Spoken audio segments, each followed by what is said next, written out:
Party కోసం ఎంతో కష్టపడినా తమకు ఎటువంటి న్యాయం జరగలేదంటూ ఆరోపిస్తున్నారు.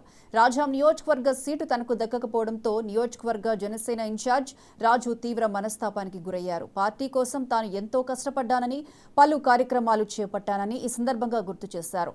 ఉమ్మడి అభ్యర్థి కొండ్రు మురళి జనసేన శ్రేణులను చులకనగా చూస్తున్నారని ఆరోపించారు.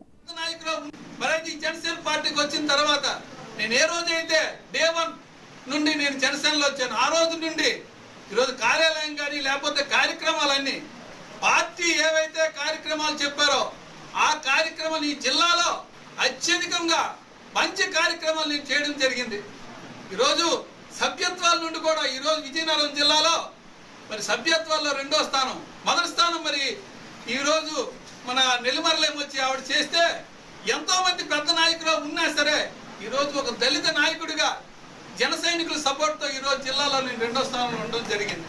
మరి ఇలాంటి పరిస్థితిలో నేను ఎమ్మెల్యే సీటుకి ఆశించడం తప్ప.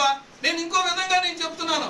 ఈరోజు పవన్ కళ్యాణ్ గారు ఒక కాపు సామాజిక వర్గం నుండి వచ్చారు, బీసీ సామాజిక వర్గం నుండి వచ్చారు. ఈరోజు రాజాం నియోజకవర్గంలో రాష్ట్రంలో తూర్పు కాపులు అత్యధికంగా ఉన్న నియోజకవర్గం రాజాం నియోజకవర్గం. ఇలాంటి రాజాం నియోజకవర్గం పవన్ కళ్యాణ్ గారు ఎన్నుకుంటారని, అదేవిధంగా నాకు ఈ యొక్క నియోజకవర్గంతో సత్సంబంధాలు ఉన్నాయని, నేను ఎట్టి పరిస్థితుల్లో ఈ నియోజకవర్గంలో అత్యధిక మెజారిటీతో గెలుస్తానని భావించి ఆశపడి నేను ఇక్కడ సర్వీస్ చేయడం జరిగింది. కానీ ఇంతవరకు అనుకోకుండా ఈ యొక్క పొత్తులు జరగడం జరిగింది. కానీ దురదృష్టవశాత్తు మనం కాదనలేం పొత్తుల్ని.